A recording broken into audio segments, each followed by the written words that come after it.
అసలు మీ లోపల అసలు హిందువులేనా మీరు? నాకు అర్థం కాలే. మీ లోపల హిందూ రక్తం ప్రవహిస్తుందా? ఇవాళ సర్క్యులర్ చూసినాను, ఇవాళ ఇజ్జ పోతే సర్క్యులర్ చూస్తే ఇవాళ ఇప్పుడే ఇచ్చింది, ఇప్పుడు సాయంత్రం ఇచ్చి సర్క్యులర్ ఇచ్చావు. ఏమి ఇచ్చింది తెలుసా సర్క్యులర్?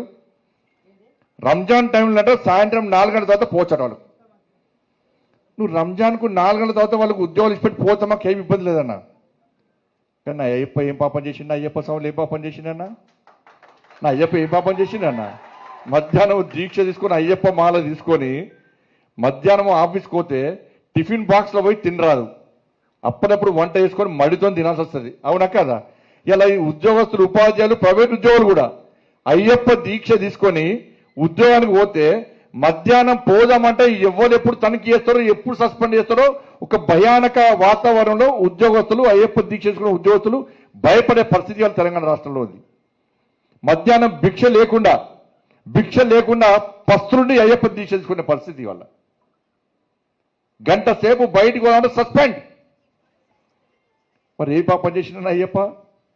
ఆంజనేయ స్వామి దీక్ష చేసుకుంటే బాల ధరిస్తే వాళ్ళకు ఎగ్జామ్షన్ ఏం లేదు, భవానీ దీక్ష చేసుకుంటే వాళ్ళకు ఏం లేదు, శివమాల ఇప్పుడు శివరాత్రి వస్తుంది, శివమాల చేస్తే వాళ్ళకి ఎగ్జామ్షన్ లేదు.